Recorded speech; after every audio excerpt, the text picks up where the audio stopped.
psaume 70 tous ensemble, allons-y. Au chef des chantres de David pour souvenir. Ô Dieu, hâte-toi de me délivrer. Éternel, hâte-toi de me secourir. Qu'ils soient honteux et confus ceux qui en veulent à ma vie. Qu'ils reculent et rougissent ceux qui désirent ma perte. Qu'ils retournent en arrière par l'effet de leur honte. Ceux qui disent « Ah, ah !» Que tous ceux qui te cherchent soient dans l'allégresse et se réjouissent en toi. Que ceux qui aiment ton salut disent sans cesse « Exalté soit Dieu !» Moi, je suis pauvre et indigent. Ô Dieu, hâte-toi en ma faveur. Tu es mon Dieu et mon libérateur. Éternel, ne tarde pas. Amen. Mes brebis connaissent ma voix. Mes brebis connaissent la voie et mon chemin. Elles me suivent partout où je vais. Oh, elles connaissent ma voix et l'écoute. Elles ignorent la voix d'un étranger. Elles connaissent ma voix, oh, chaque jour.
bien-aimé Seigneur Jésus-Christ.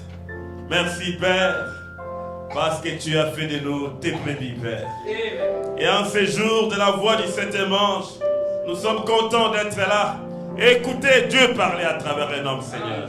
Si nous sommes venus ici parce que nous voulons entendre la voix de Dieu, la voix, les paroles qui sont sorties de la bouche du Saint-Ange, Seigneur.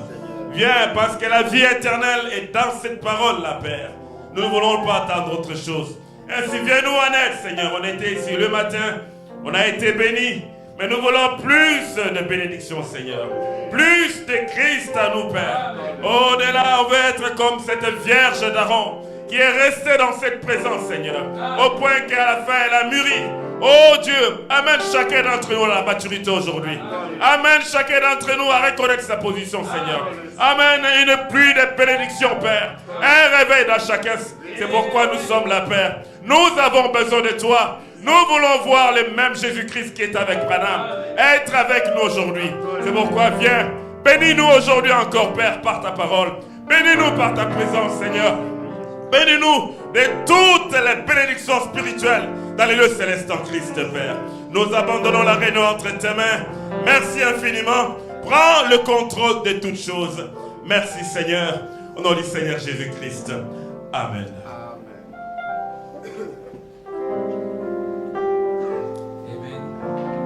Chantons, il y a une cité au-delà des étoiles. Il y a une cité au-delà des étoiles. Oh, il y a un pays où il n'y a point de nuit. Et si nous sommes fidèles, nous irons là bientôt. C'est vrai, à la cité où l'agneau est là. Oh, dans cette cité où l'agneau est la lumière.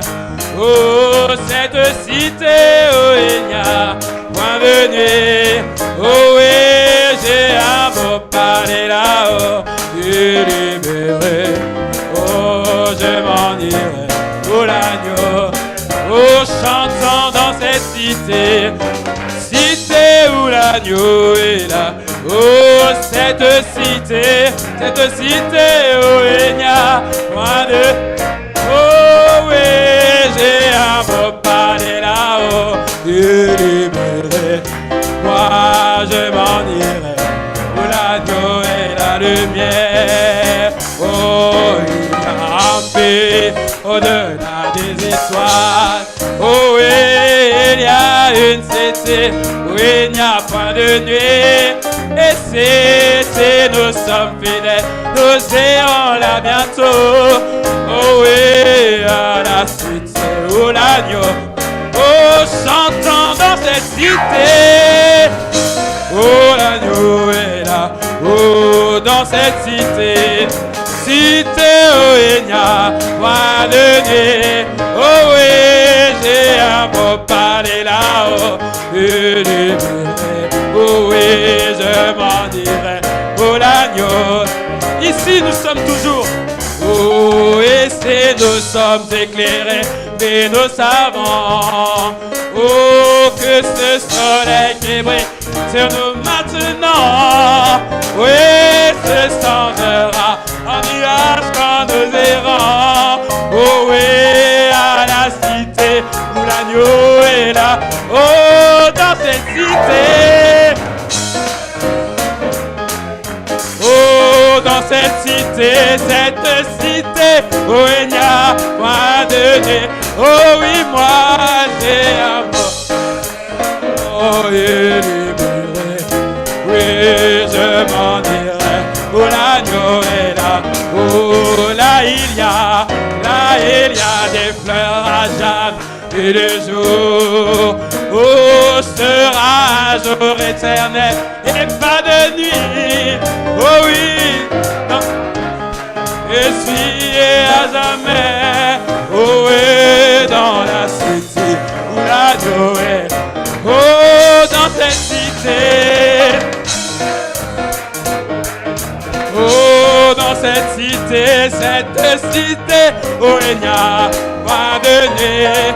Oh oui, j'ai un beau palais là-haut, libéré. Oh, je m'en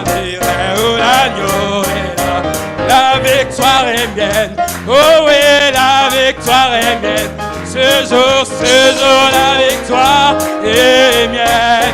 Oh, moi je dis, alléluia. Oh, car ce jour, la victoire.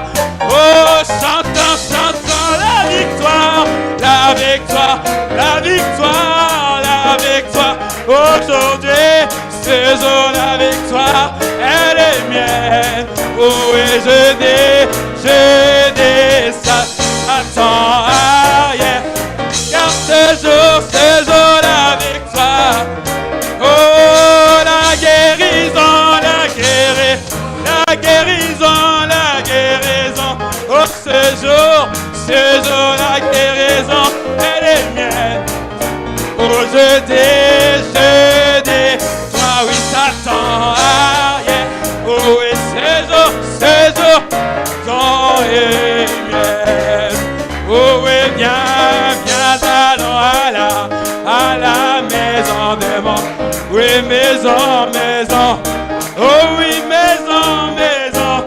Oui, viens, à la maison de mon. Car il y a paix. Oh mon frère, viens. Oh oui, à la maison. Oh cette maison. Oui, cette maison de mon Père. Oui, viens, allons à la maison de mon Père. Car il y a paix, il y a, oh, qu'il soit loué. Oh, oui, qu'il soit loué. Oh, oui, qu'il soit loué. Alléluia, qu'il soit loué. Jésus, tu sois loué. Oh, oui, tu sois loué. Oh, oui, tu sois loué. Alléluia, tu sois loué. Oh, oui, qu'il soit adoré. Oh, oui, qu'il soit adoré. Mon Dieu, tu sois adoré. Alléluia, tu sois adoré. Oh, oui, tu sois acclamé. Oh, oui, tu sois acclamé. Jésus, tu sois acclamé. Alléluia, tu sois acclamé. Oh, oui, tu sois acclamé. Jésus, tu sois acclamé. Mon Dieu, tu sois acclamé. Alléluia, tu sois acclamé. Oh oui, élevons Jésus. Oh oui, élevons Jésus. Oh oui, élevons Jésus. Alléluia. Amen. Que Dieu vous bénisse. Que Dieu vous bénisse. Je vais appeler les frères Ben et les enfants de Cherbourg qui vont nous donner un spécial, ainsi que la chorale de Sion, chanter jubilé.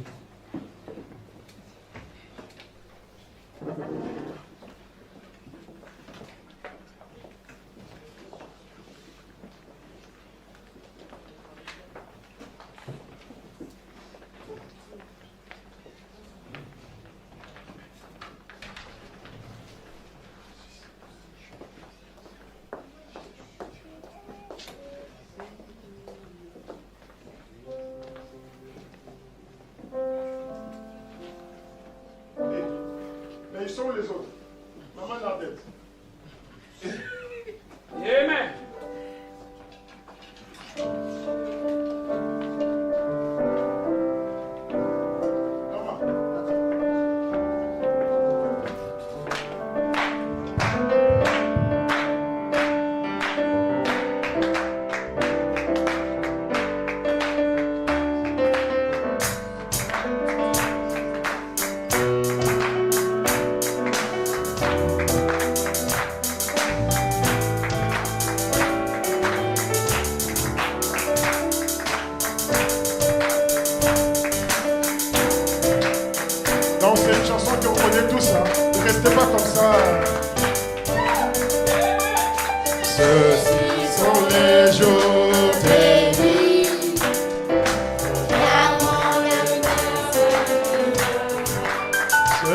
Ceux-ci sont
tu m'enseignes.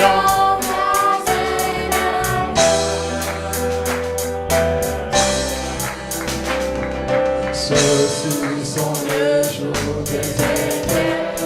Oh, les promesses de grâce. Ceux-ci sont les jours du prophète.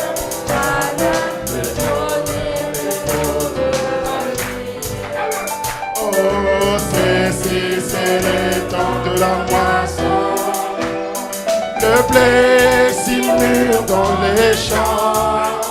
Oh, nous sommes oubliés de Paris, proclamant le message du soir. Oh oui, voici, il vient. Oh, c'est sur le nuée brillant comme le soleil. Au son de la trompette, élève la voix. Oh.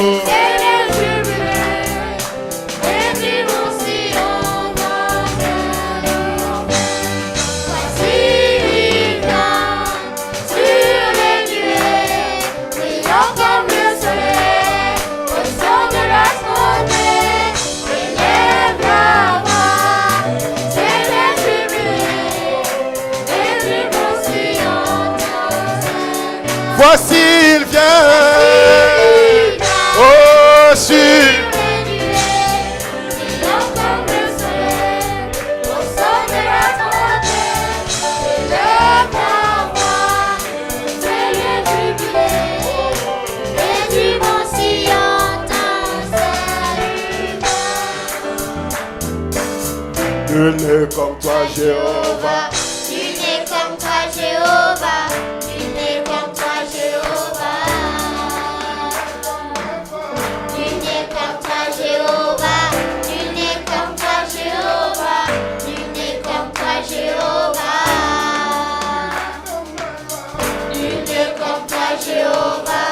Tu n'es comme toi, Jéhovah. Tu n'es comme toi, Jéhovah.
Merci beaucoup, que Dieu vous bénisse.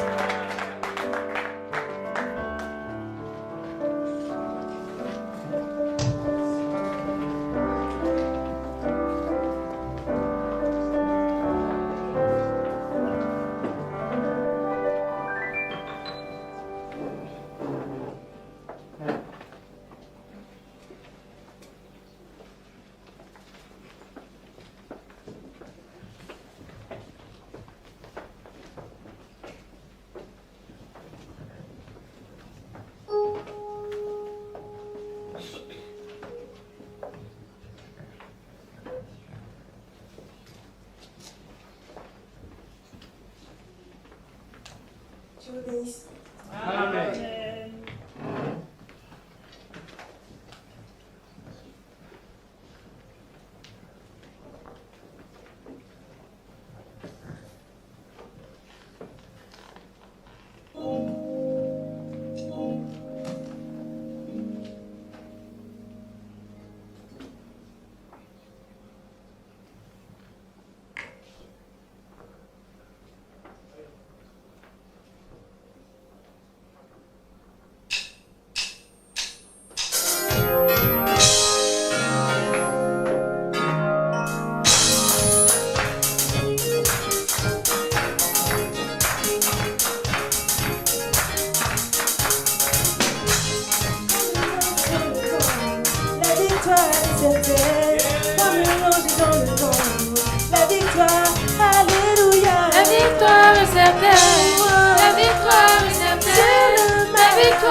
victoire est certaine.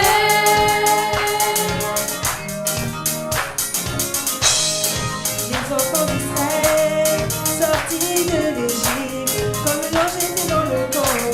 La victoire sur la mer Rouge, l'ange est dans le camp. La victoire sur la maladie, l'ange est dans le camp. La victoire sur la famille, le serpent des vents a été levé dans le désert. Jésus-Christ a été levé à la croix. La victoire sur le mal, la victoire sur la tombe. Paul pouvait crier, mort où est ton aiguillon? Et toi ton beau, où est ta victoire? La victoire est certaine, la victoire, alléluia. La victoire est certaine, la victoire est certaine, la victoire est certaine, la victoire est certaine.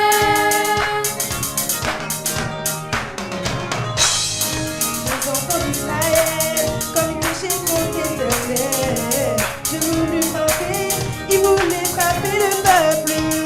Mais Moïse se tenant dans la brèche, il déclara que tu dois commencer par moi. Oui, Éternel, tu dois commencer par moi. La présence de Moïse, le pardon pour le peuple, la présence de Moïse, la miséricorde pour le peuple, l'ange est dans le camp. La victoire est certaine, l'ange est dans le camp. La victoire, alléluia. La victoire est certaine, la victoire est certaine, la victoire est certaine, la victoire est certaine.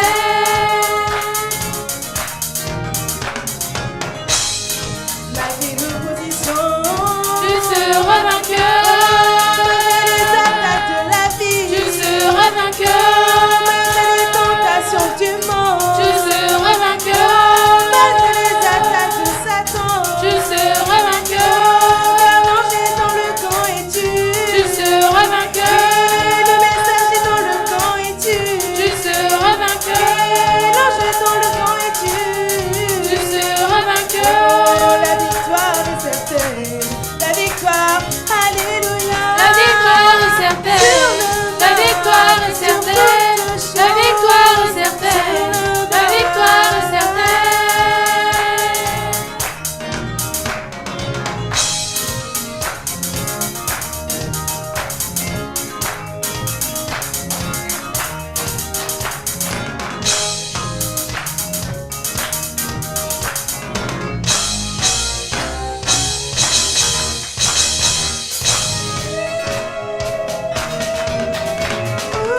Jubilé, jubilé, c'est la liberté.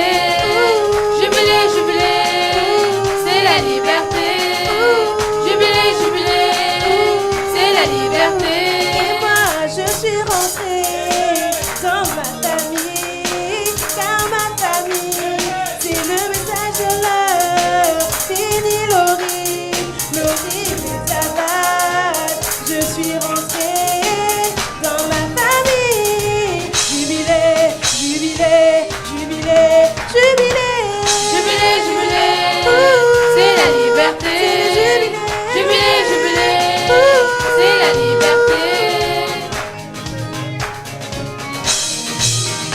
Et moi je suis rentrée dans ma famille à l'ouverture de la parole. J'ai retrouvé mon identité, j'ai déposé tous mes soucis, j'ai déposé tous mes fardeaux. Je suis rentrée dans ma famille. Jubilé, jubilé, jubilé, jubilé. Jubilé, jubilé, c'est la liberté. Jubilé, jubilé, c'est la liberté. Et moi je suis rentrée dans ma famille, car ma famille, Apocalypse 17, oui ma famille, Jean 14:12, oui ma famille, c'est le message de l'heure. Fini l'horrible esclavage. Je suis rentrée dans ma famille. Jubilé, jubilé, jubilé, jubilé. Jubilé, jubilé,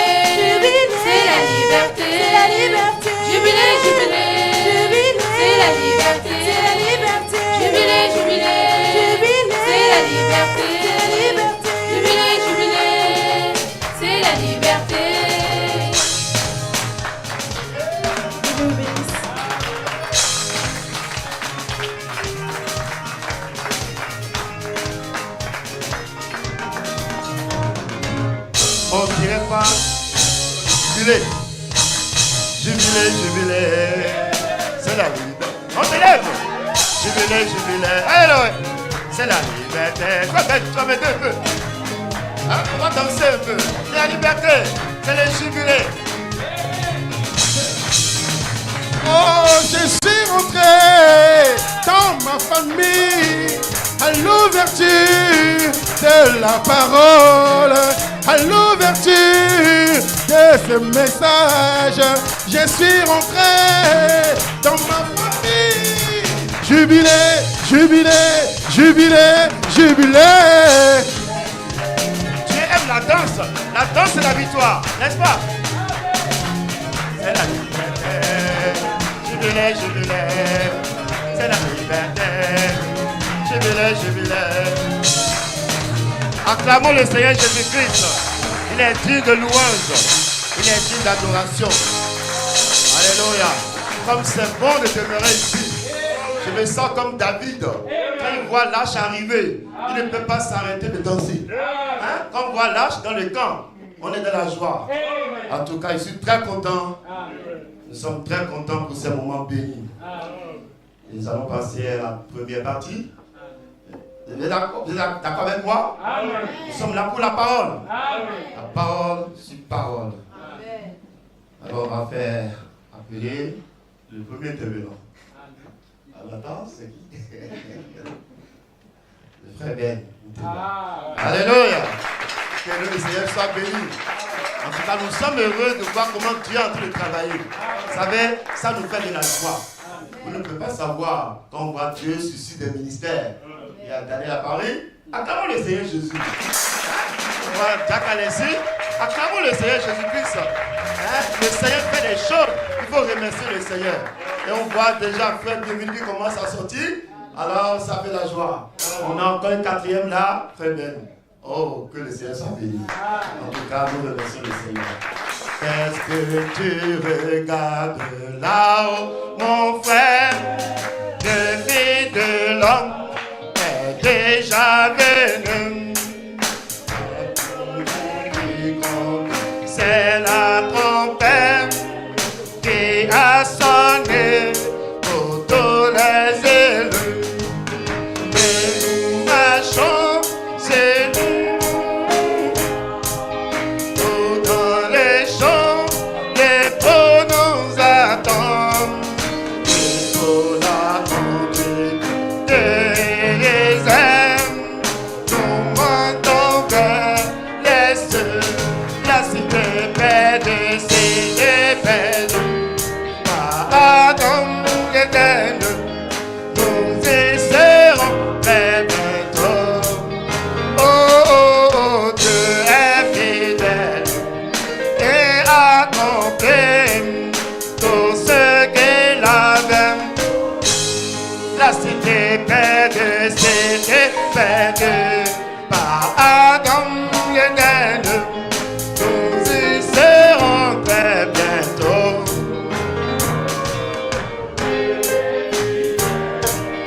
Et accomplir tout ce qu'il a. Oh, la cité perdue, perdue par Adam. Nous y serons très bientôt.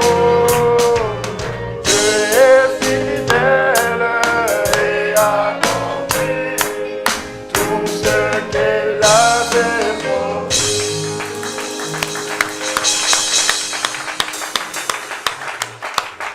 Que le Seigneur vous bénisse tous. Nous allons chanter une victoire. Que mêlez-toi devant Dieu, il va t'élever.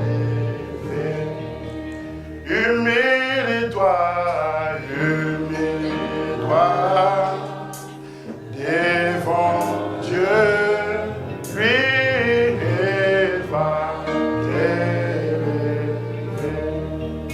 Il va t'élever, va t'élever.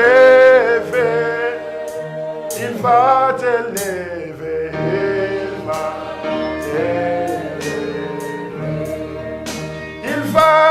t'élever, il va t'élever,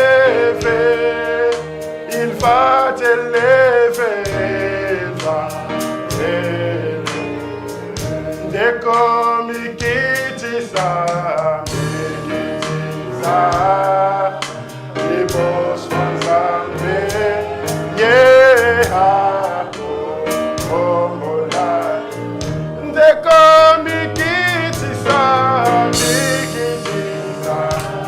oh, les boss fanzambe, yeah, oh, Zambe nanguya, kotombola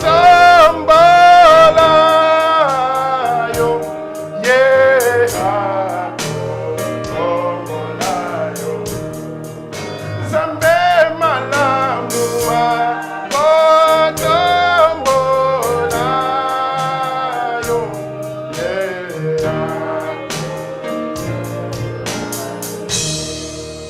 Éternel Dieu, notre Père Céleste,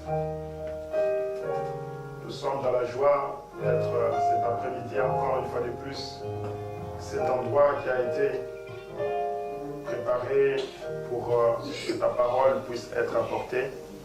Tes enfants ont fait de longs trajets et nous ont sacrifié leur temps pour venir soutenir ce que toi tu as commencé ici, Père. Notre Père et notre Dieu, nous sommes de faibles hommes, Seigneur. Nous n'avons pas le pouvoir de changer quoi que ce soit. Mais nous savons que toi, tu travailles avec des hommes, Père. Si tu avais voulu travailler avec des animaux, tu aurais pu. Mais tu as dit que l'homme est ton agent. Et à travers de l'homme, Seigneur, tu veux parler. Ainsi, nous voulons te remettre ces instants entre tes saintes mains. Bénis ces quelques petits mots qui vont être dits. Et bénis, Seigneur, tes enfants qui sont venus ici. Bénis ton serviteur, notre pasteur. Au nom de Jésus-Christ, nous avons ainsi prié et demandé. Amen. Amen. Je tiens d'abord à vous remercier tous d'être venus. Je remercie aussi notre cher pasteur qui, à travers lui, l'œuvre de Dieu est en train de continuer. Je me rappelle encore en 2016 ou 2017, il y avait un frère qui était venu de l'Angleterre, le frère Jules. Ce frère-là avait fait une petite interview avec Maman Lydia et avec le pasteur. Et il y a quelque chose qui me revient toujours à l'esprit, parce que le frère-là avait posé la question au pasteur, après maintenant ton accident, qu'est-ce que tu aimerais faire? Quels sont tes projets? Et le pasteur pouvait lui dire, si Dieu me restaure, j'aimerais faire le tour du monde et prêcher l'évangile. J'aimerais aller partout et proclamer cette parole. C'est tout ce qu'il nous faut. C'est tout ce que nous avons besoin. Que cette parole aille partout dans le monde. La vision de cet homme, ce qu'il a dans son cœur, c'est que cet évangile de notre prophète William Marion Branham aille partout. Et vous savez,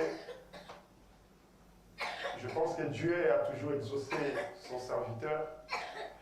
Quelque temps après, il y a eu le Havre qui a commencé.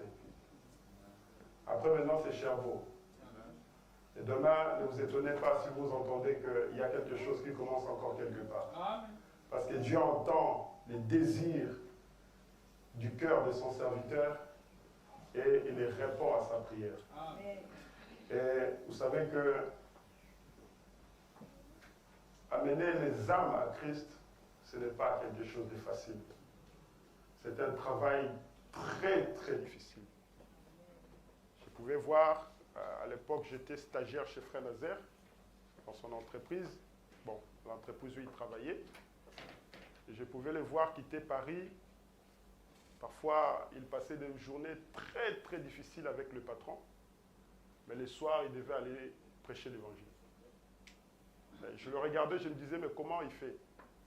Tu quittes le travail, tu vas directement à l'église pour prêcher la parole. c'est très difficile. Parfois, on sort là avec des atmosphères, on vous engueule, on vous dispute, on vous crie dessus, mais vous devez être à votre poste du devoir. Et comme j'aimais toujours lui dire, il n'y a pas de repos sur cette terre. Vous n'allez jamais avoir de repos sur cette terre. Si vous êtes vraiment un chrétien, ne vous attendez pas à avoir des repos ici. Vous allez peut-être avoir des repos au ciel, mais pas ici, en tout cas. Ainsi, je tiens à remercier notre cher pasteur pour toujours son soutien. Ça fait maintenant 1 année et 2 mois que nous sommes ici à Cherbourg. Nous avons travaillé pendant tous ces temps. Et moi, ça me touche vraiment au cœur de voir les résultats que 1 année après, ce que nous avons, ce que nous obtenons, c'est vraiment, je dirais, décevant. Je peux voir, il y a quelques temps, nous étions avec les petits-enfants, on a fait des tracts, on a distribué des tracts. Nous avons été au contact des gens, on leur a parlé.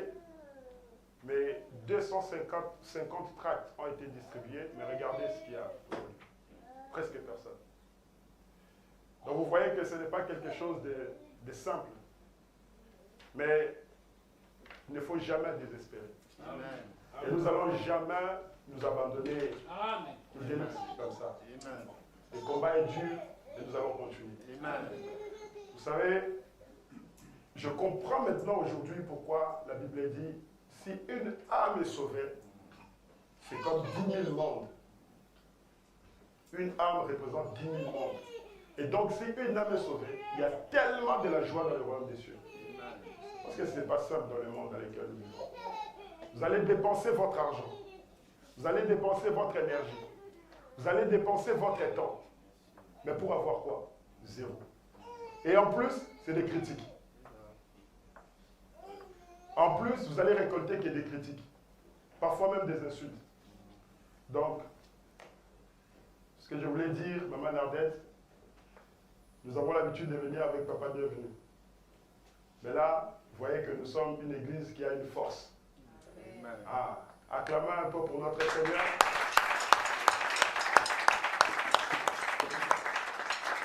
L'évangile de William Branham ira et existera et vivra jusqu'à ce que Dieu vienne nous retirer de cette terre. Nous allons continuer à combattre.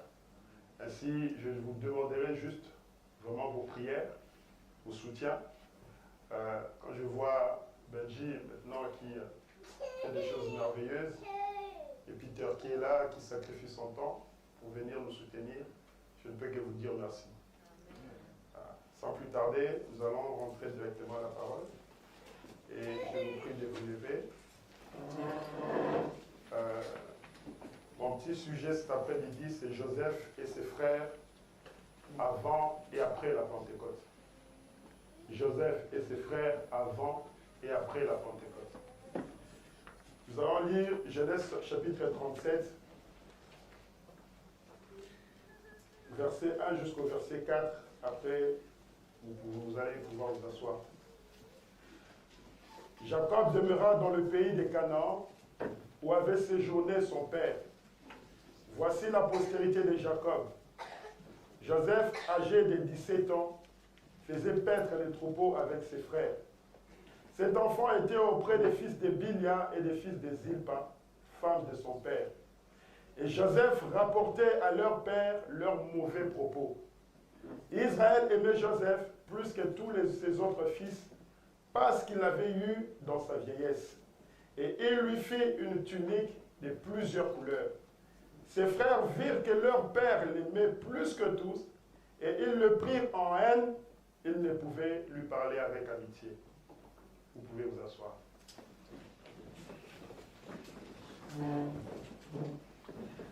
Joseph, avec ses frères. Avant tout, je voudrais remercier le pasteur, le papa Neville, qui salue. Ça faisait 3 semaines, je lui avais parlé un peu de la réunion, nous étions en train un peu de discuter parce que il est déjà venu, il a déjà été ici à Cherbourg, Maman Nardette, où il nous a apporté un petit sermon. Et donc, lorsque je lui ai parlé que nous allons avoir des réunions spéciales, il a dit, hier, il nous a envoyé une petite contribution. Je dis ça au pasteur et je voulais vraiment lui remercier du haut de ses chairs. Donc, Joseph avec ses frères. Vous savez, si nous ouvrons un peu nos Bibles dans Genèse 28, vous allez voir que la Bible nous dit, dans Genèse chapitre 28, la Bible nous dit, Isaac appela Jacob, je vais aller vite, le bénit et lui donna cet ordre. Tu ne prendras pas une femme parmi les filles des Canaan. Lève-toi, va à Padam Aram, à la maison de Bethuel, père de ta mère, et prends-y une femme d'entre les filles de Laban, frère de ta mère. Que le Dieu Tout-Puissant te bénisse, te rende fécond et te multiplie, afin que tu deviennes une multitude de peuples. Qu'il te donne la bénédiction d'Abraham, à toi et à ta postérité avec toi, afin que tu possèdes le pays où tu habites comme étranger et qu'il a donné à Abraham. La Bible nous dit dans Genèse 37 que Joseph était haï par ses frères. Pourquoi? Si vous regardez au verset 5, la Bible dit, Joseph a eu un songe et il raconta à ses frères qu'il les haïrent encore davantage. C'était un enfant qui était aimé du père, mais haï par ses frères. Et parce qu'il avait des songes, la Bible nous dit que ses frères le haïrent encore davantage. Alors il est en train d'expliquer son songe. Je vais aller un peu plus vite. Au verset 8, la Bible dit, ses frères lui dirent, est-ce que tu régneras sur nous? Est-ce que tu nous gouverneras? Et ils le haïrent encore davantage à cause de ses songes et à cause de ses paroles. Verset 9. Il eut encore un autre songe. Et il le raconta à ses frères, il dit, j'ai eu encore un songe, et voici le soleil, la lune et les 11 étoiles se prosternaient devant moi. Il le raconta à son père et à ses frères. Son père le réprimanda et lui dit, que signifie ce songe que tu as eu? Faut-il que nous venions, moi, ta mère et tes frères, nous prosterner à terre devant toi? Ses frères eurent l'envie contre lui, mais son père garda le souvenir de ces choses. À cause de ces songes, ses frères les haïrent. Et Joseph, qui n'arrête pas avec ses songes, il est déjà venu avec un premier songe. La Bible nous dit que ses frères l'ont haï. Et ensuite, il revient encore avec un deuxième songe. Et la Bible nous dit, ils eurent de l'envie contre lui. Mais regardez un peu, qu'est-ce qui s'est passé? Le prophète nous dit quoi?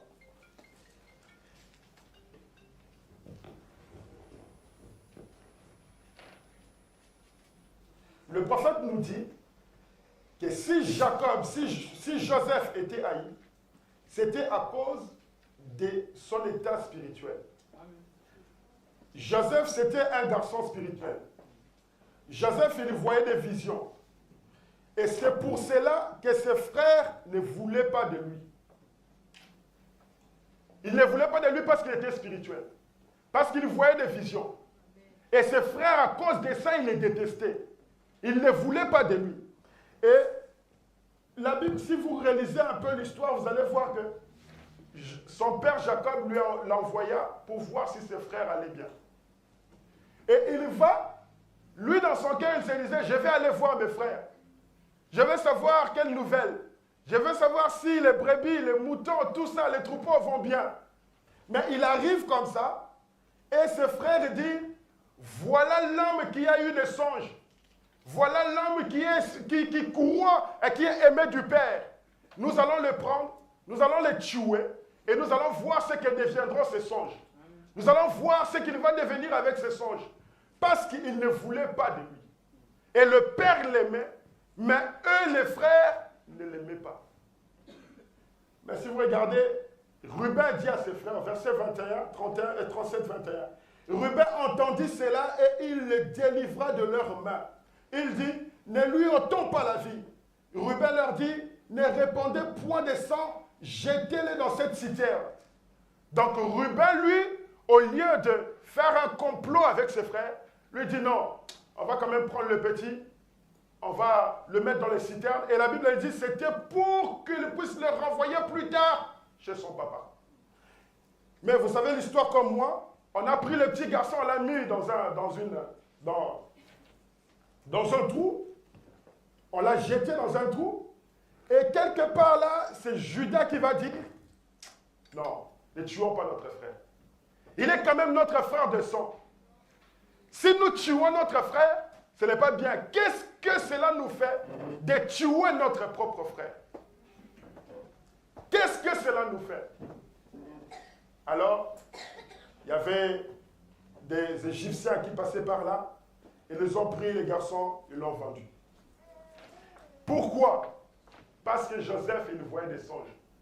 Et Frère Branham dit dans le message Shalom, au paragraphe 60 de 1964, il dit, dans sa grande miséricorde, comme je l'ai toujours prêché et ai toujours essayé de le défendre, il montre toujours ces événements dans le ciel avant qu'il arrive sur la terre. Il se reflète. En d'autres termes, avant que le Messie n'arrive au point où son ministère allait commencer, il va une étoile dans le ciel qui conduisit les hommes vers l'endroit où ils se trouvaient, les mages. Comme vous l'avez entendu dans mon dernier message, comment Dieu traite avec les mages et comment le jour où il les fit changer de chemin à la suite d'un songe. Il dit à Joseph, au travers d'un songe, de veiller au bien-être de son fils, étant donné qu'il avait eu un songe. Donc Joseph aussi, qui était le mari de Marie, donc avait eu aussi un songe.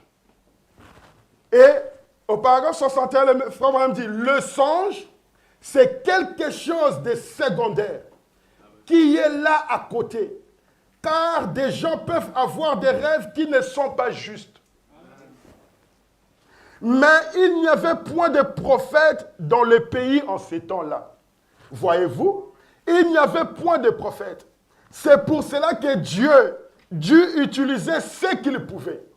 Et cela nous enseigne que Dieu peut utiliser toutes les facultés ainsi que tout ce que nous avons si cela lui est consacré. Amen.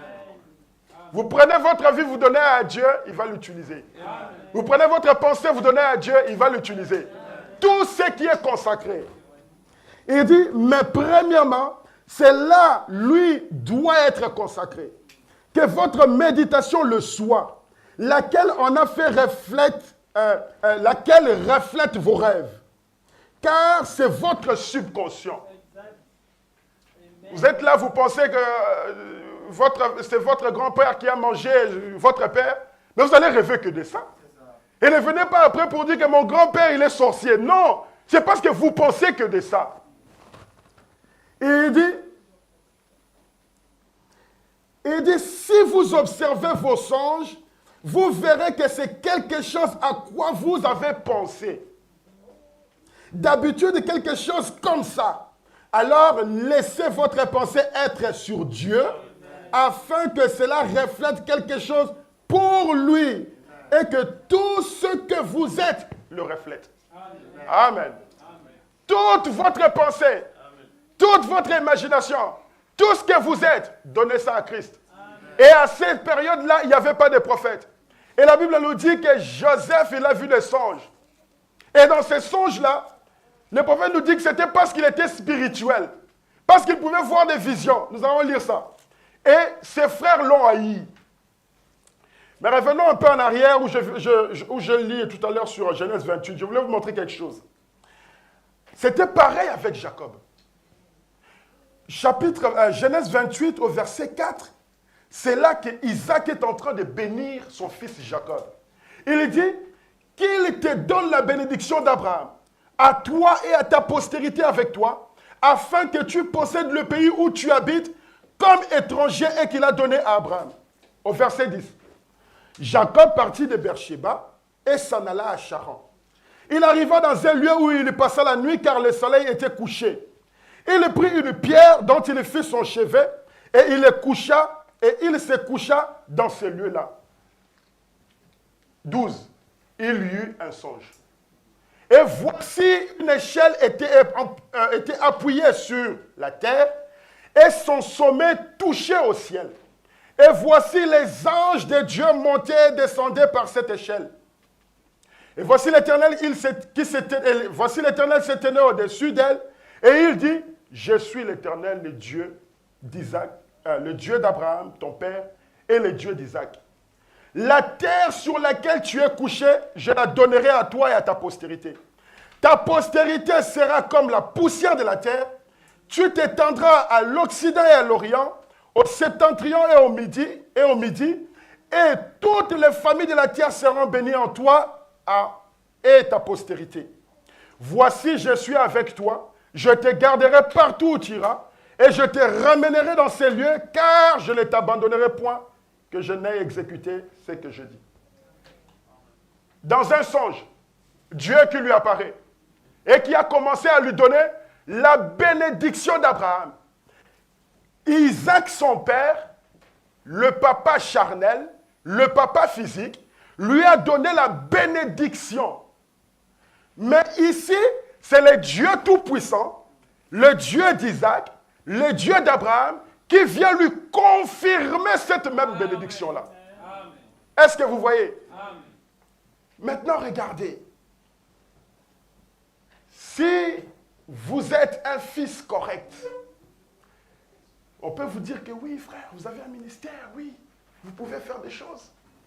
Mais il faut que vous puissiez vous rassurer que, même si papa t'a dit, même si maman t'a dit, même si les gens tout autour de vous vous disent, mais vous devez avoir l'assurance auprès de lui-même, auprès de Dieu lui-même. Parce que lui, quand il vient avec sa confirmation, je peux vous dire que même si après les gens vous abandonnent, vous n'allez pas le laisser. Parce que vous avez eu une révélation directe venant de lui. Et ça, c'était un songe. C'était un songe. Et le prophète nous dit qu'un songe qui s'accomplit, ce n'est plus un songe, ça devient une vision. Et maintenant, quand Jacob il voit ça, au verset 20, il dit, Jacob fit un vœu en disant, si Dieu est avec moi et me garde pendant ce voyage que je fais, s'il me donne du pain à manger et des habits pour me vêtir, et si je retourne en paix à la maison de mon père, alors l'Éternel sera mon Dieu. Cette pierre que je dressais pour monument sera la maison de Dieu. Et je te donnerai la dîme de tout ce que tu me donneras. Donc, il faut que vous soyez rassurés que Dieu vous a choisi. Et quand vous êtes vraiment convaincu que Dieu vous aime, que Dieu vous a choisi, vous devez lui faire aussi un vœu. Vous devez maintenant abandonner votre vie à lui. Parce que lui, il vient vers toi pour se révéler à toi. Maintenant, il faut être reconnaissant. Quand le message vient à toi, ne l'abandonne pas. Attache-toi à la parole. Attache-toi à ce message. Parce que tu as trouvé grâce à ses yeux. Maintenant, à ton tour, sois reconnaissant. Et Frère Branham nous dit, dans le discernement de l'esprit, au paragraphe 28, il dit, considérez Joseph. Quand il naquit, il était aimé de son père et haï par ses frères. Un type parfait de Christ. Il était leur frère de sang. Il avait le même père. Mais la raison pour laquelle ses frères le haïssaient, sans motif, c'était que Dieu l'avait fait prophète, spirituel invoyant. Et il les haïssait précisément à cause de cela. À cause de son état spirituel. À cause du don que Dieu avait placé en lui. Oh my God. Et ses frères ont commencé à les détester. Ses frères ont commencé à les haïr. Pourquoi? Sans cause.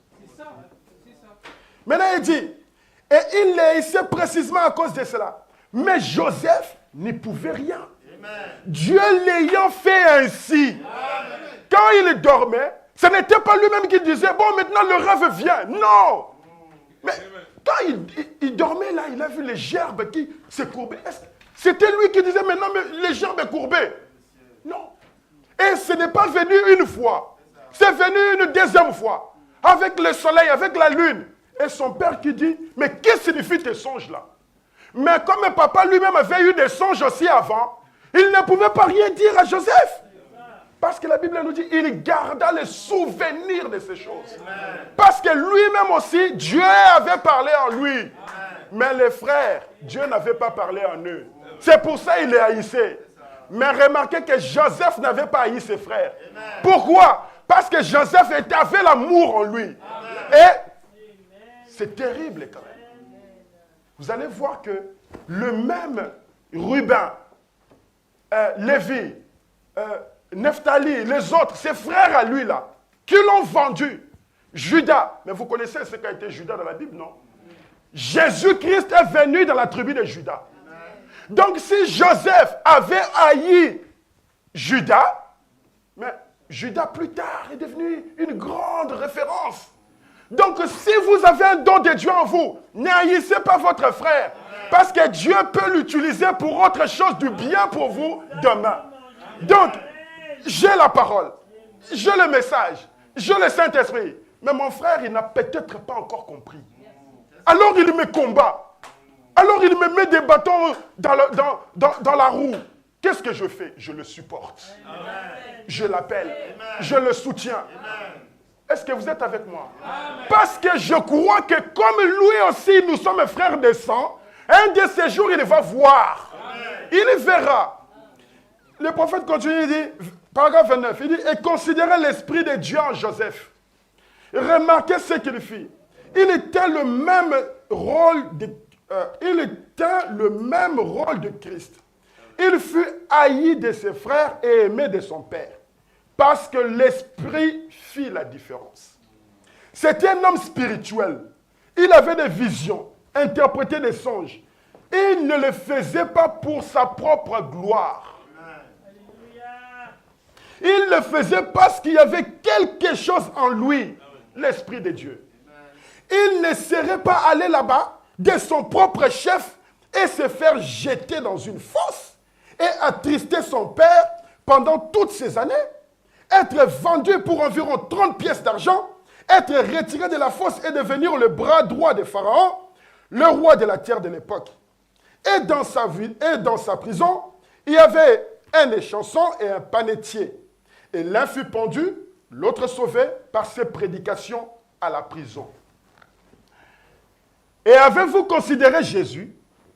Lorsqu'il vint, il fut aimé du Père, et le Père de Joseph donna à celui-ci un vêtement de plusieurs couleurs. L'arc-en-ciel, une alliance. Le Père Jacob, qui aimait tellement son fils, il lui cousit une robe à plusieurs couleurs. Une alliance. Une relation particulière entre le Père et le Fils. Une liaison entre le Père et le Fils. Une alliance. Donc le Fils pouvait aller vers le Père en sûreté. Il sait qu'il y a une relation qui est entre moi et papa. Il y avait une alliance qui était là.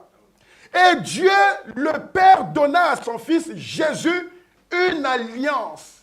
Et alors le frère juif l'a haï sans cause.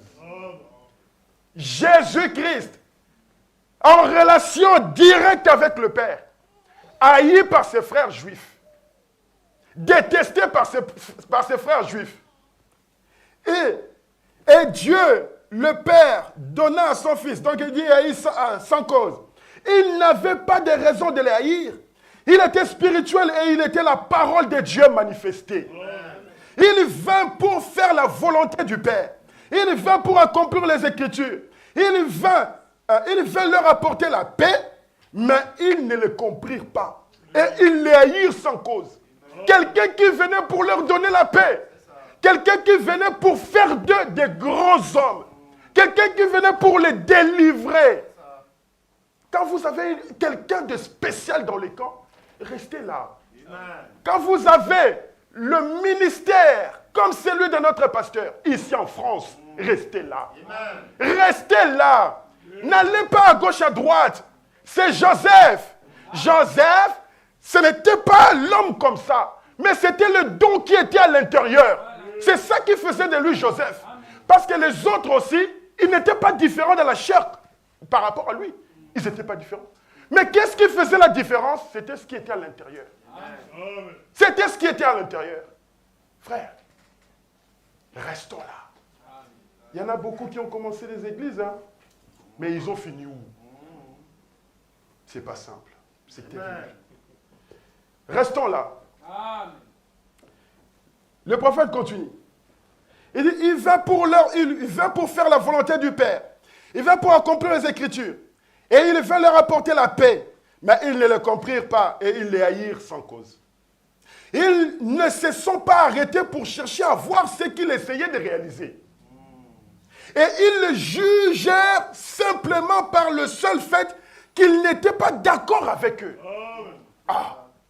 Il se fait passer pour un tel.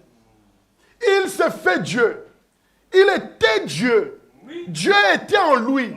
La Bible dit que Dieu était en Christ, se manifestant au monde. Il était le Dieu de gloire, manifestant la gloire de Dieu. Donc quand vous voyez Jésus, c'était Dieu lui-même qui était là. Ne cherchez pas Dieu ailleurs. Vous voulez le chercher où? Jésus, quand il marchait là, mais attendez, il a dit, les œuvres que je fais, si vous ne pouvez pas croire en moi, croyez en moi aux œuvres. Parce que les œuvres que je fais, ce n'est pas moi qui les fais, mais c'est le Dieu Tout-Puissant. Parce que si c'était moi, dans ce cas-là, vous aussi, vous pouvez le faire. Donc, ce qui était à l'intérieur, c'est ça qui faisait la différence. Ce qui était dedans, c'est ça qui était Dieu. Le don, c'est ça qui est Dieu. Et vous pouvez voir un homme, regardez la Bible qui nous dit, un homme simple. On ne pouvait même pas l'aimer. Il n'avait même pas de beauté pour attirer les regards. Mais il avait quelque chose de particulier. Ce qui faisait que quand il parlait, même les démons se taisaient. Dans Les Enfants dans le désert, du 23 novembre de 1947, le prophète dit, paragraphe 30, et remarquez, le seul moyen pour Dieu de faire sortir ses peuples, c'était par une expiation. Et le seul moyen pour Dieu de pouvoir nous faire sortir aujourd'hui, c'est par une expiation.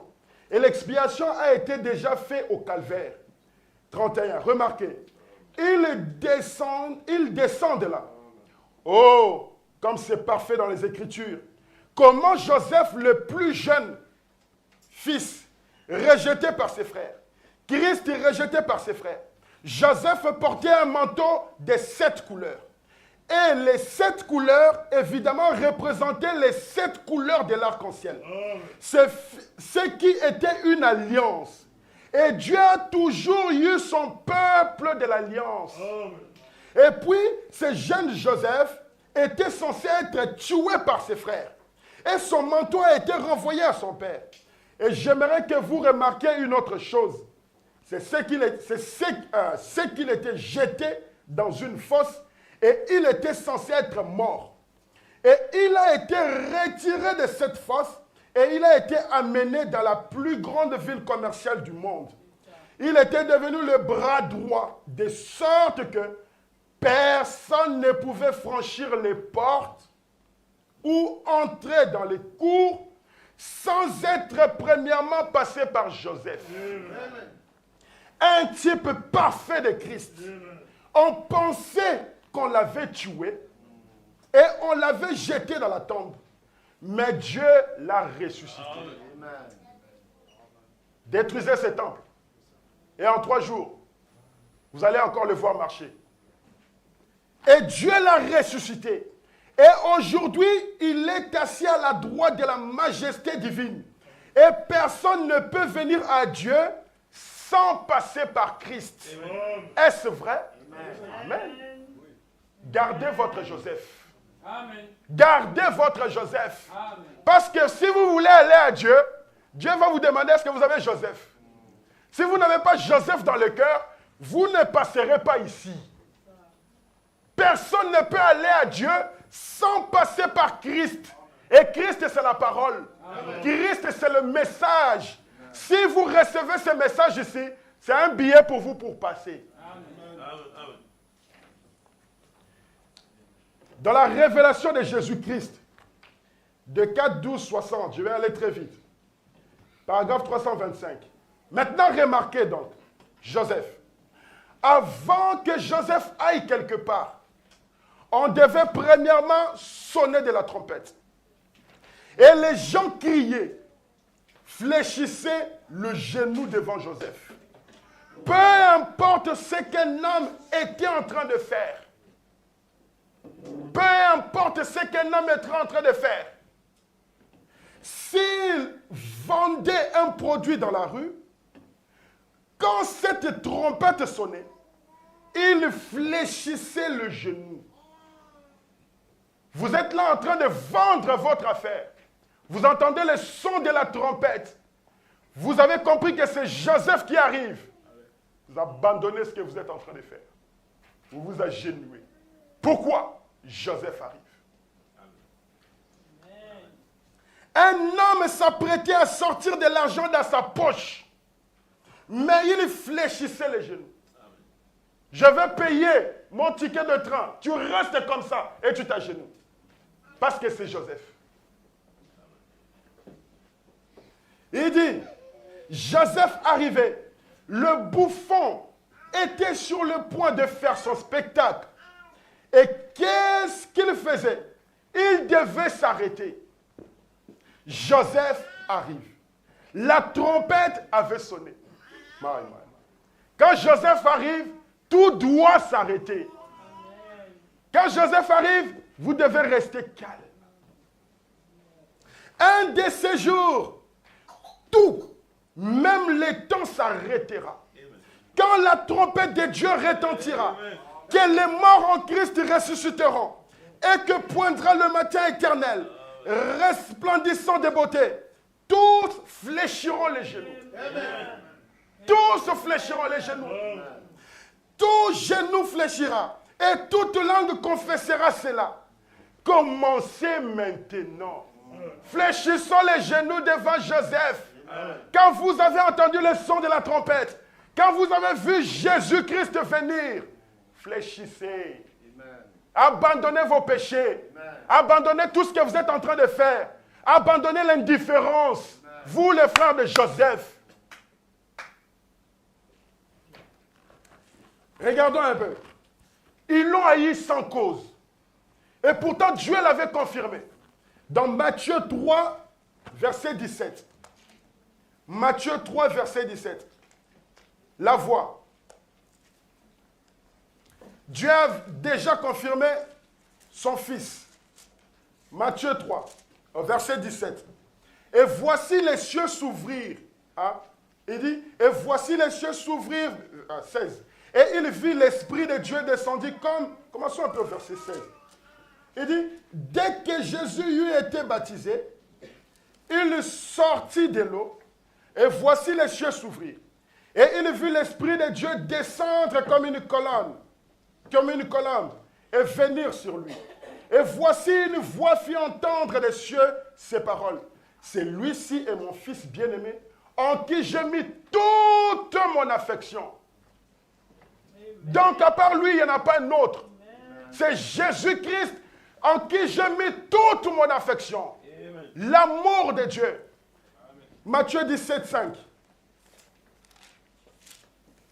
En qui j'ai mis toute mon affection. Ça, c'est la voix du Père lui-même qui dit ça. Matthieu 17, 5. Comme il parlait encore, une nuée lumineuse les couvrit. Et voici une voix fit entendre de la nuée ces paroles. C'est lui-ci est mon Fils bien-aimé, en qui j'ai mis toute mon affection. Vous voyez pourquoi les Juifs ne l'aimaient pas? Parce qu'il était aimé du Père. Amen. Et maintenant, eux, au lieu de pouvoir aimer Joseph, au lieu de pouvoir aimer Jésus-Christ, ils ont commencé à les détester. Parce qu'il était spirituel. Parce qu'il pouvait voir des songes. Parce qu'il pouvait voir des visions. Il pouvait faire des choses qu'eux ne voyaient pas. Jean 6, 34.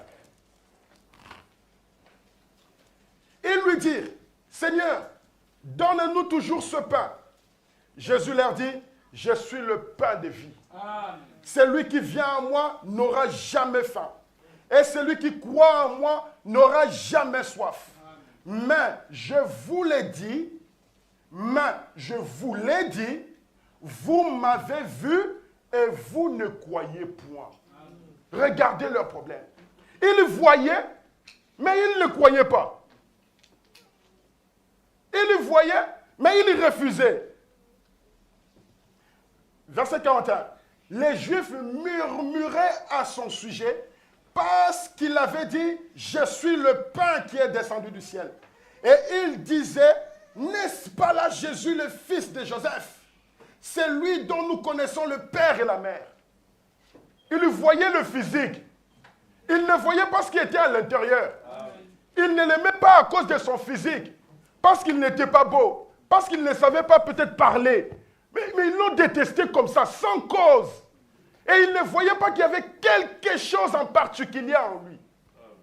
Il ne voyait pas le don qui était en lui. Jean 14, 10. Il dit, ne crois-tu pas que je suis dans le Père et que le Père est en moi? Les paroles que je vous dis, je ne les dis pas de moi-même. Et le Père qui demeure en moi, c'est lui qui fait les œuvres. Amen. Le Père qui est en moi, c'est lui qui fait les œuvres. Amen. Moi, je n'ai rien à voir là-dedans. Amen. Mais c'est le Père lui-même. L'alliance qui est entre moi et le Père. Amen. La relation qui est entre moi et Dieu. C'est ça qui fait que vous avez ces choses. Amen. Mais pourquoi vous me détestez? Il ne voulait juste pas de lui. Jean 11, 4, 47.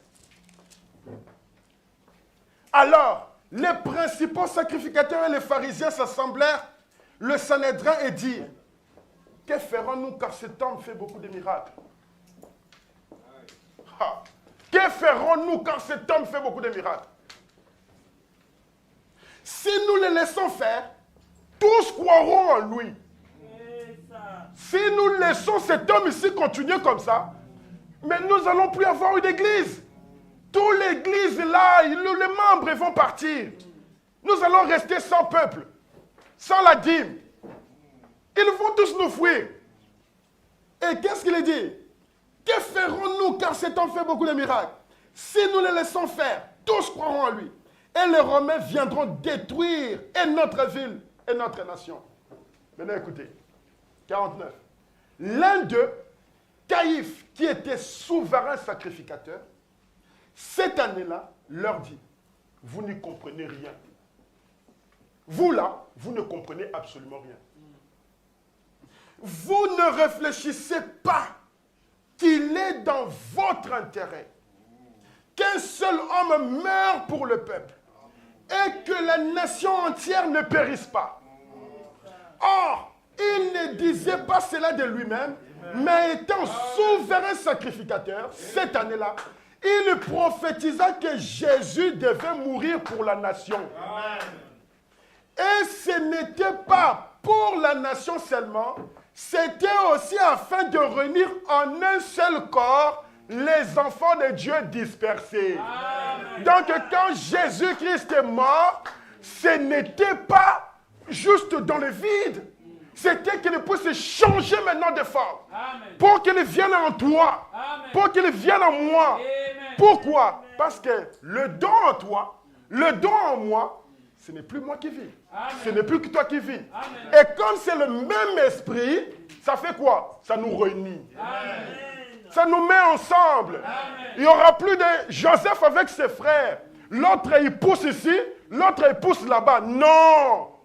Vous allez avoir le même don que moi, et alors dans ce cas-là, nous marcherons ensemble. Amen. Quand l'autre frère, il verra mal, il dit non, frère, nous sommes des enfants de Dieu. Amen. Continuons comme ça. Amen. Ah, ok, frère. Bon, on y va. Amen. Toujours ensemble. Amen. Mais lorsque l'autre est dans son esprit, l'autre est dans son esprit de pharisien, qu'est-ce qu'il y aura? Le combat. Qu'est-ce qu'il croit? C'est moi qui suis le chef ici. Lui, il ne peut rien bouger ici. C'est moi qui dis. C'est moi qui commande. Et ça, vous allez voir que même les disciples de Jésus-Christ avaient ce truc-là. Ils avaient ça. Je ne sais plus si je vais retrouver dans Marc, je ne sais plus combien. Marc 9 peut-être. Ils ils avaient ça. Donc ils étaient en train de se combattre. Bon, c'est Luc 22. Luc 22, 24. Luc 22, 24, la Bible dit, il s'éleva aussi parmi les apôtres une contestation. Lequel d'entre eux devait être estimé le plus grand? Jésus-Christ n'était pas encore mort. Hein. Jésus leur dit, les rois des nations les maîtrisent. Et ceux qui les dominent, sont appelés bienfaiteurs. Qu'il n'en soit pas de même pour vous. Mais que le plus grand parmi vous soit comme le plus petit. Et celui qui gouverne comme celui qui sert. Le plus grand soit comme le plus petit. J'aimerais que vous remarquiez ici. C'était les disciples qui étaient en train de se disputer qui était le plus grand, qui était le plus petit. Mais Jésus-Christ n'est pas venu pour dire « Hé, toi Pierre, attention, tais-toi ». Non, il n'a pas dit ça. Il ne les a pas divisés. Il n'a pas envoyé l'autre là-bas, l'autre là-bas. Mais il les a unis. Il les a parlé ensemble, comme des frères. Et vous allez remarquer, regardez, la Bible dit « Car, quel est le plus grand? Celui qui est à table ou celui qui sert? N'est-ce pas celui qui est à table? Et moi, cependant, je suis au milieu de vous comme celui qui sert. Vous êtes ceux qui avez persévéré. Amen. Vous êtes ceux qui avez persévéré. Donc, Jésus-Christ n'a pas dit, toi, ne parlez pas comme ça à Pierre. Jean, tais-toi, tu es le plus petit. Non, il a dit, vous tous là, vous êtes en train de travailler durement. Vous êtes en train de persévérer. Donc, continuons ensemble. Allons-y tous ensemble. Arrêtez vos petites querelles de rien du tout. Ça ne servira à rien.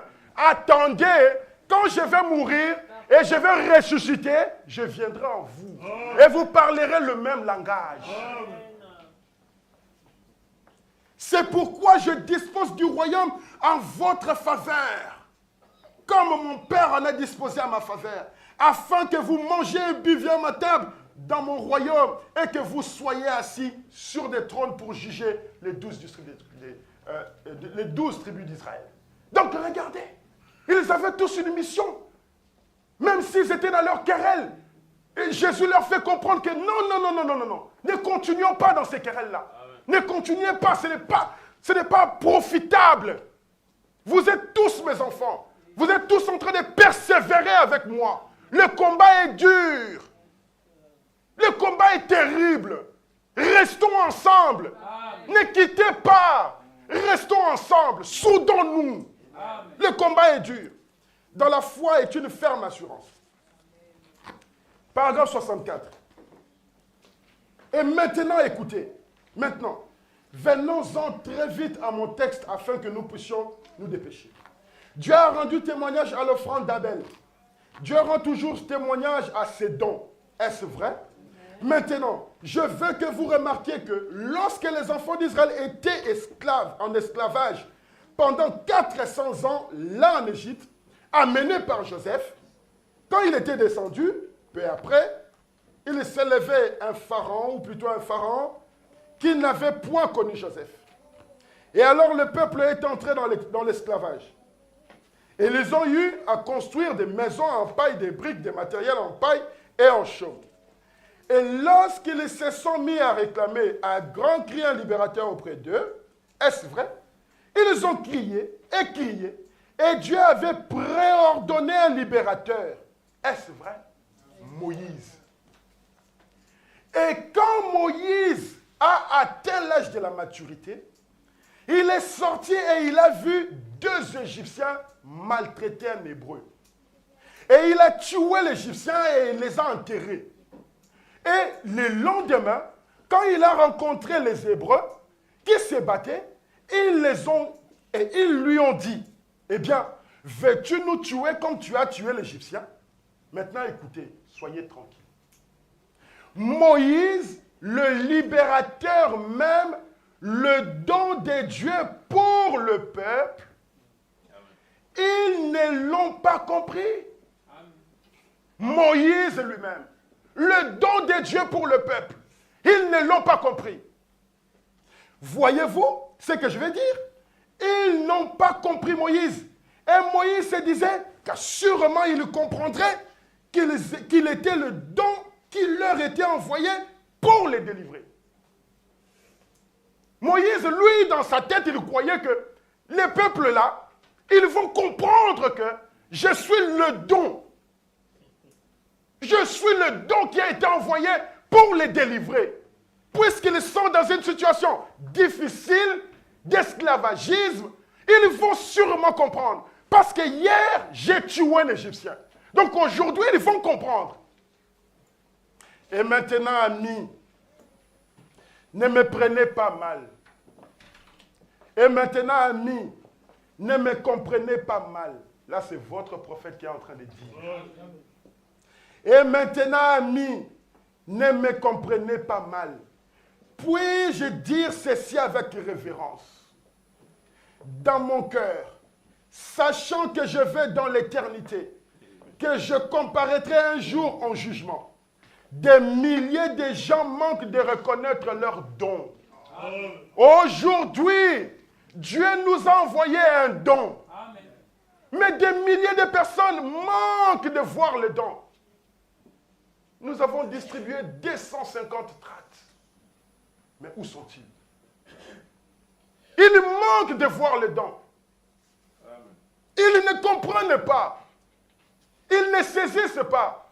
Même parmi nous qui avons déjà entendu ces messages, nous ne comprenons pas. Voyez-vous, ils ne peuvent pas comprendre cela. Et ils regardent et disent, oh, ce n'est qu'un homme. Ils disent, oh, Branham, ce n'est qu'un homme. Non, le don qui est dedans, c'est Dieu lui-même. Ce n'est pas un homme. Ne prenez pas juste Branham comme votre frère. Il est notre frère, mais il est plus que notre frère. Il est plus que quelqu'un de particulier. Il est Joseph. Quand il est là, il vous rassemble tous. Quand il est là, c'est une bénédiction pour tous. Quand Jésus-Christ était là, il allait à gauche, il fait le miracle. Il allait à droite, il fait le miracle. Au lieu que ses frères comprennent, ils ont dit, mais cet homme, il fait beaucoup de miracles. Mais c'est tellement bête. Au lieu de dire, mais non, nous avons quelqu'un de particulier parmi nous. Nous avons quelqu'un de spécial au milieu de nous. Gardons-le. Et non, nous devons les tuer. Pourquoi? Parce qu'ils étaient en train de tuer leur business. Ils étaient en train de tuer leurs affaires. Mais nous ne voulons pas les affaires. Nous voulons Joseph dans le cœur.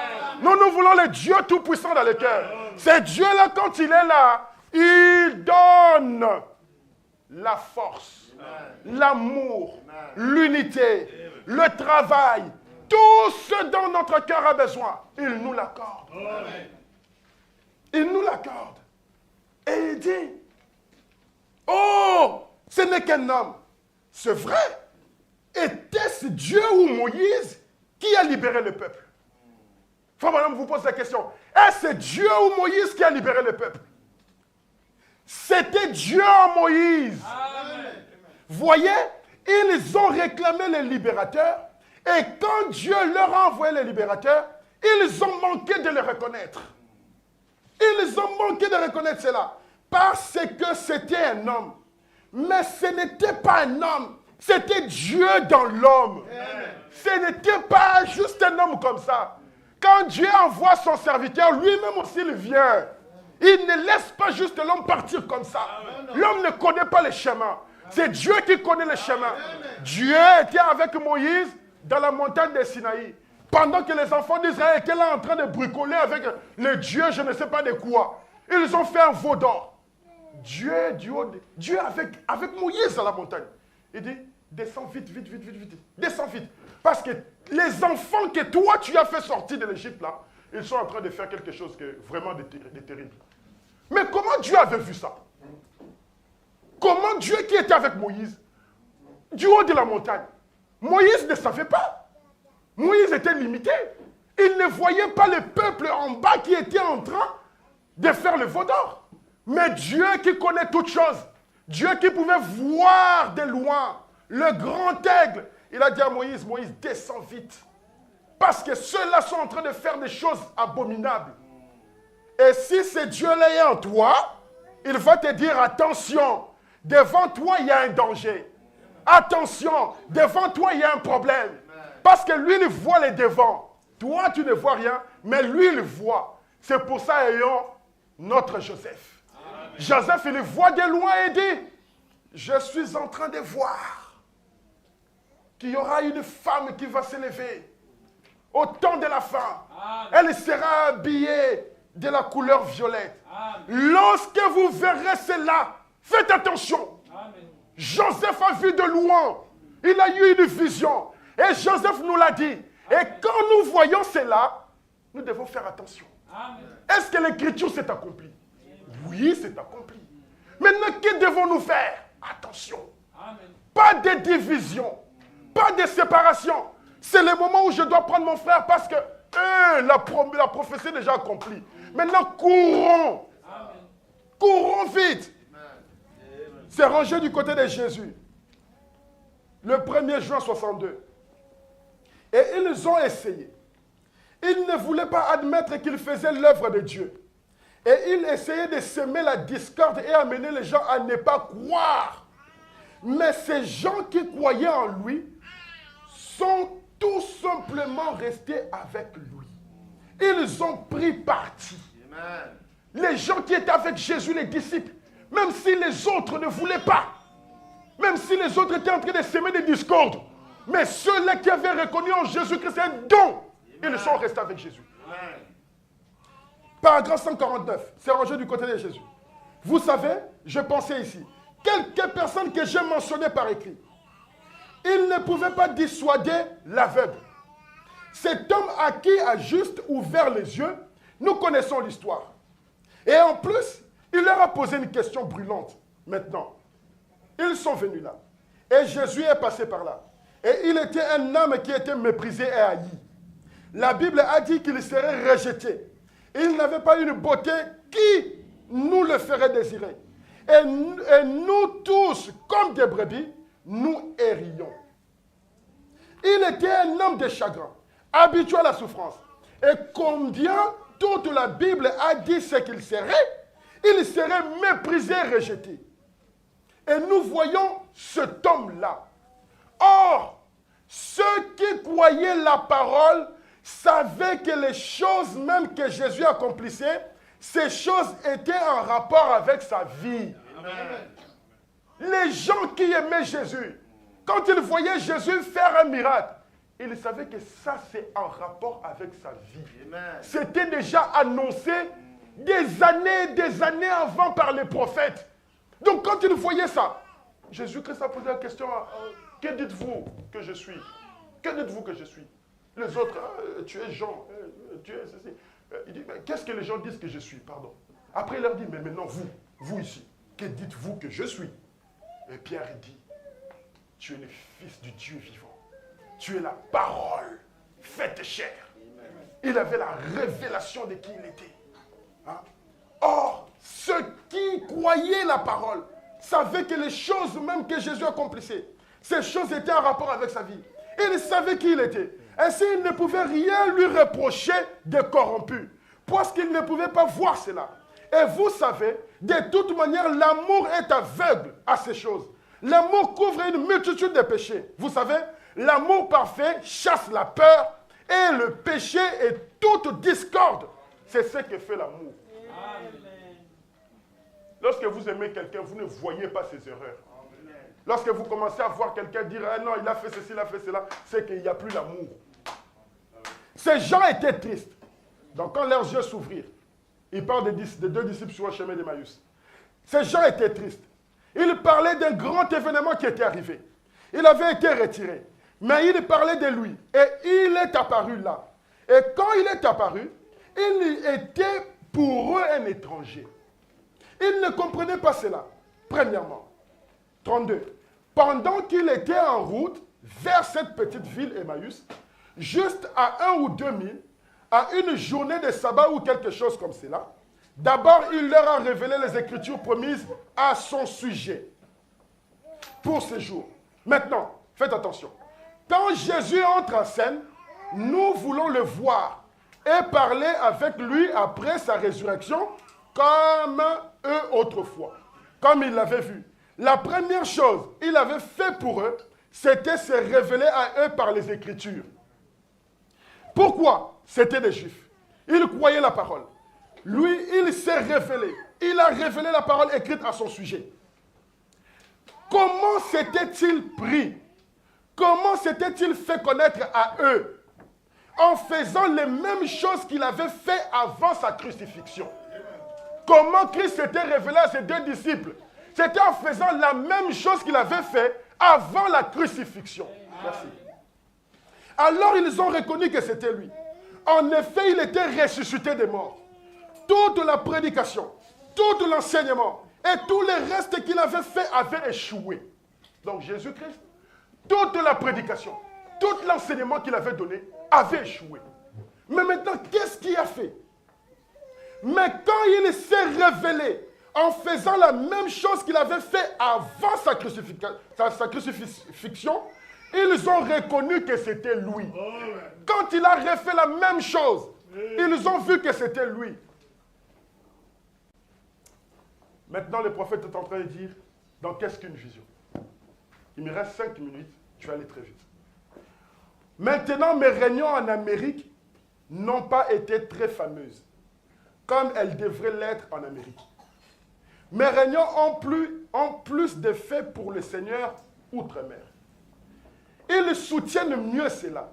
Eh bien, je ne sais pas pourquoi. Or, je ne parle pas de vous. Il dit, je saute.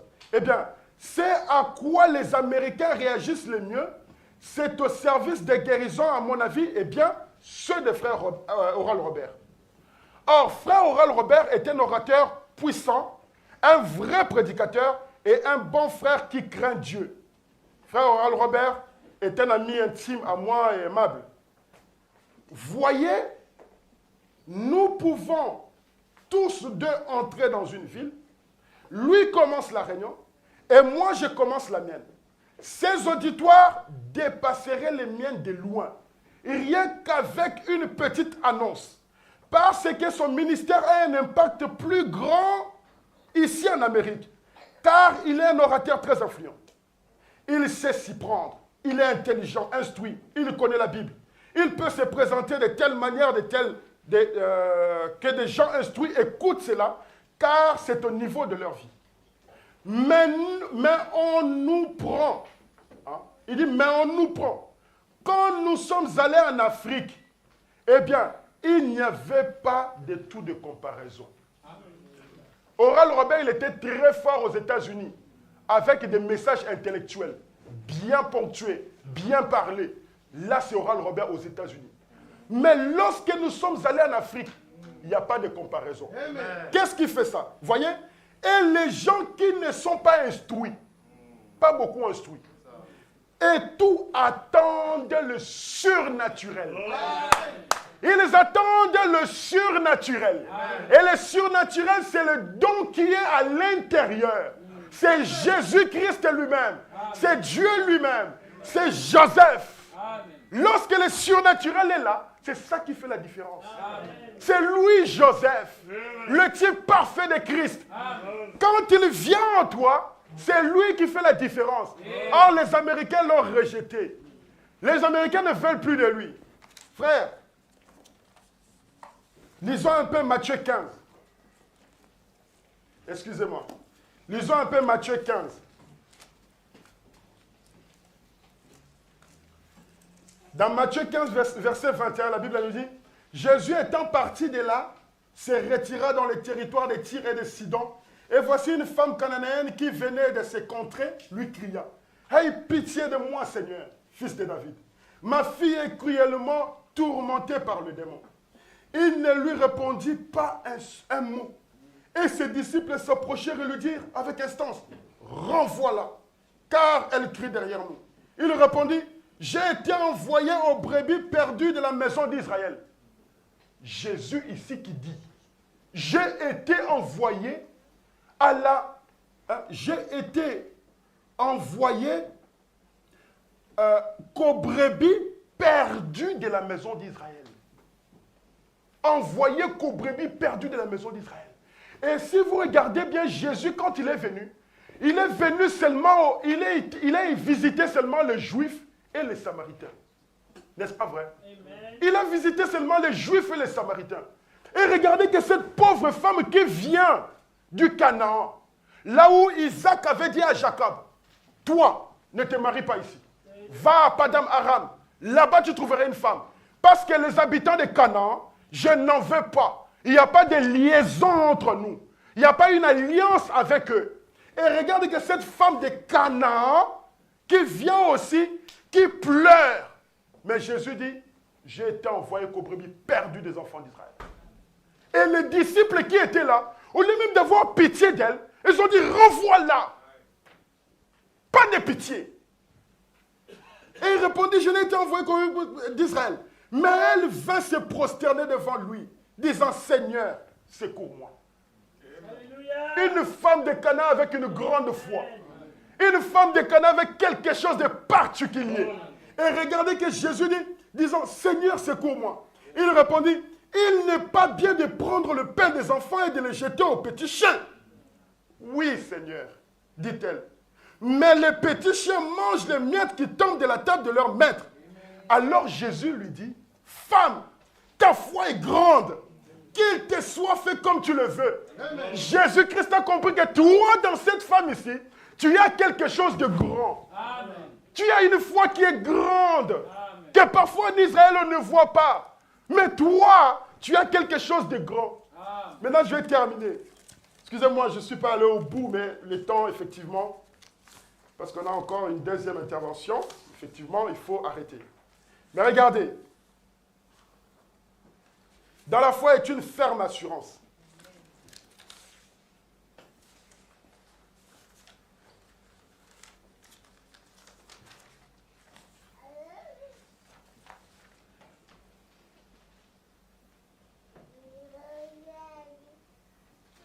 Dans la foi est une ferme assurance.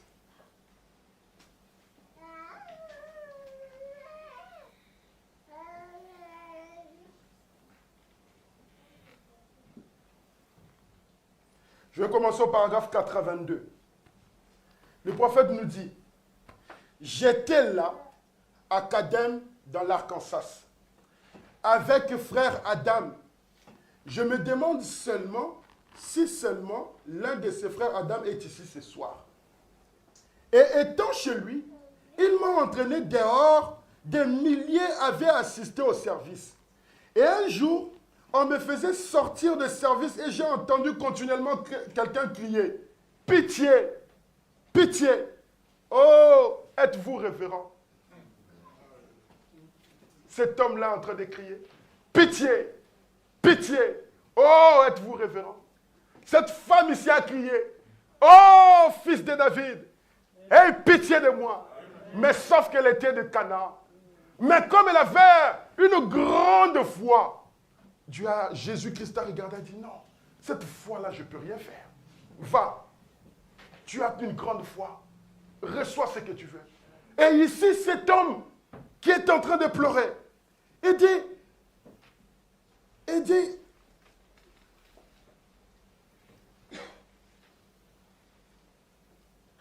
oui, il dit, pitié, pitié, oh, êtes-vous révérend?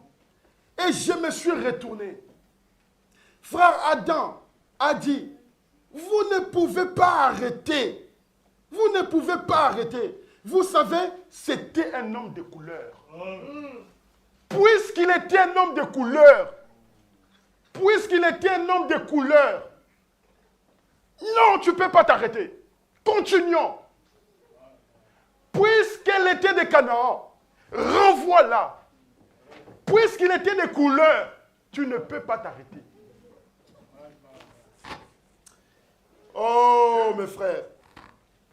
Il est dit, et pourtant, dans l'Arkansas, si vous serrez ne fût-ce que la main à un homme de couleur, on vous jettera en prison. C'est grave. Si vous saluez juste un homme de couleur, on vous jette en prison. Et voilà donc, ils ont une loi comme celle-là là-bas. Vous pouvez lui parler, mais vous ne le touchez pas. Eh bien ça, ce n'est pas juste. Non.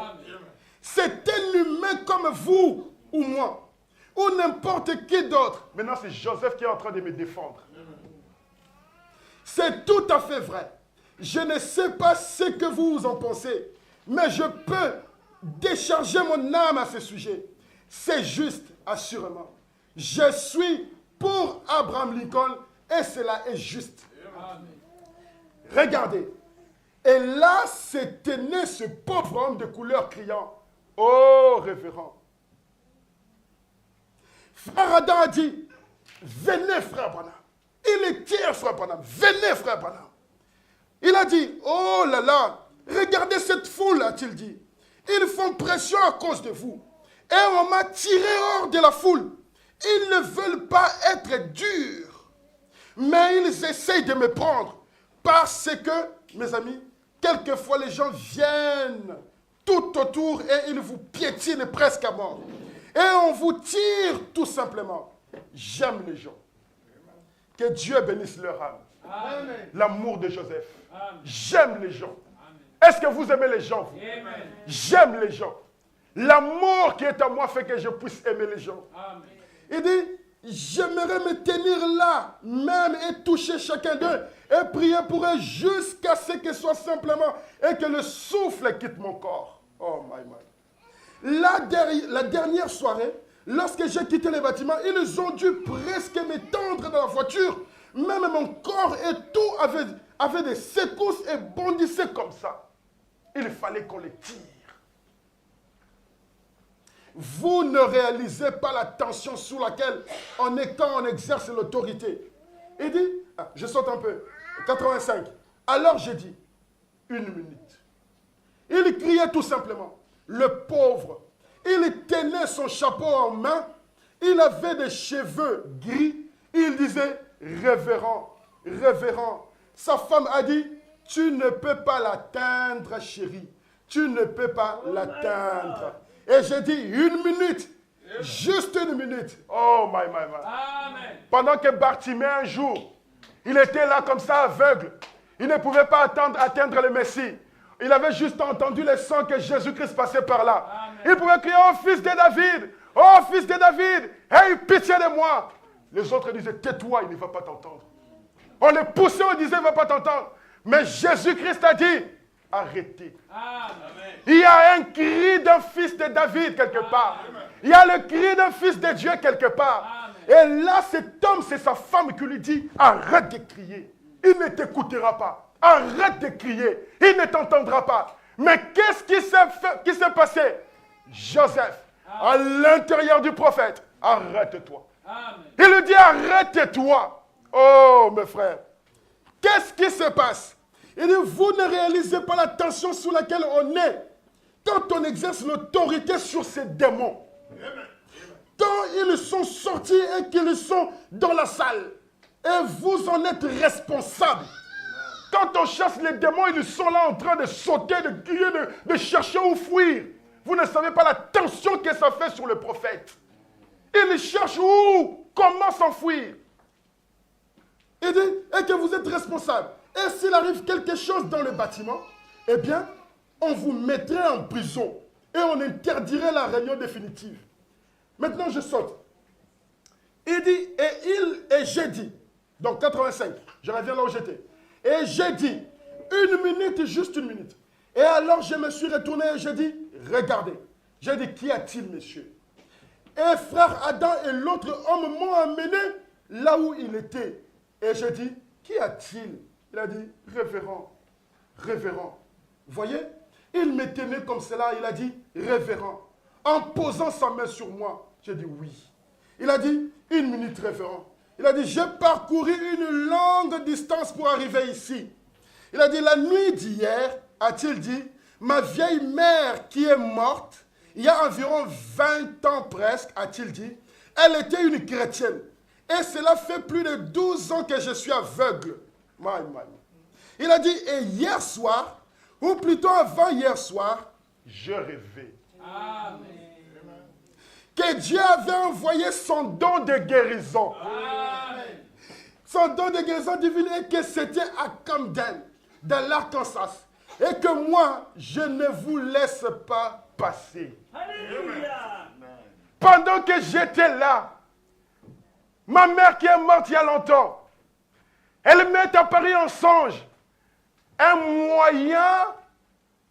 autre moyen que Dieu utilise pour nous parler.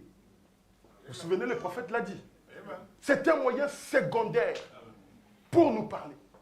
Et lui, il était dans le besoin. Il était aveugle. Mais il cherchait quelque chose de particulier. Il cherchait la guérison. Mais où pouvait-il le trouver? Il ne savait pas, il ne connaissait pas qu'il y avait un don sur la terre. Et Dieu qui apparaît, qui envoie sa grand-mère dans le songe. Et sa grand-mère, et sa mère qui lui dit, va là-bas. Il y a un don de guérison. Il y a un don de guérison. Le message ici, quand vous êtes déjà arrivé là, n'allez plus ailleurs. Vous êtes là où il faut, à la bonne adresse. L'aveugle a vu. Dieu l'a conduit. Et regardez, il dit don de guérison divine. Et que c'était à Camden de l'Arkansas. Et que moi, je ne vous laisse pas passer. Il a dit, révérend, ne me dépassez pas.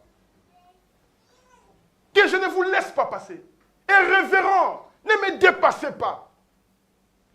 Je vous en prie, pensez-vous que je pouvais le dépasser? Peu importe qui il était, c'était Dieu. Peu importe si on vous met en prison. Donc, puisque c'était un homme noir, puisque c'était un homme de couleur, et que dans l'Arkansas, ça ne passait pas. Mais là, Dieu a pensé à moi. Dieu a pensé à moi. Aujourd'hui, le message, c'est où? Regardez-vous. Ils sont où, leur race? Ils sont où? Regardez-vous. Dieu a pensé à nous en ces temps de la fin. Le message a quitté là-bas. Il est venu ici, comme le prophète nous a dit, que là, c'est là qu'ils reçoivent le mieux. Pourquoi? Parce qu'il y a le surnaturel. Quand l'homme de couleur voit le surnaturel, il est captivé et il reçoit Christ. Alors, maintenant, là, près de ce pauvre vieil homme, j'ai pris ses mains, ses yeux avaient crevé suite à une explosion. J'ai pris ses mains et pendant que je priais pour lui, sa femme pleurait. Les larmes coulaient et tombaient de son manteau comme cela. Elle s'était là. Après que j'ai eu fini de prier, il était très émerveillé. Il a regardé autour de lui. Il s'est mis à battre les yeux. Il a dit, chérie, n'est-ce pas là une automobile qui est parquée juste là? C'était notre voiture, à bord de laquelle on roulait. Des larmes coulaient sur ses yeux. Il s'est mis à lever les mains et à se réjouir. Oh frère, Dieu rendra témoignage à ses dons. Les cieux et la terre peuvent passer, mais Dieu va agir. Il y aura quelqu'un qui recevra cela.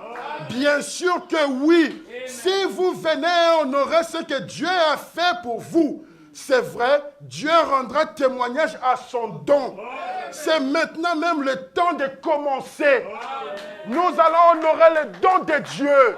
Et Dieu aujourd'hui nous a envoyé Élie le prophète. C'est Élie le prophète là nous ramène au pays. Et regardez, nous sommes au cercle. Le cercle, c'est lui ici. Quand vous entrez dans le cercle, vous n'allez plus sortir. Car c'est le 8e jour. Vous allez tourner jusqu'à l'éternité.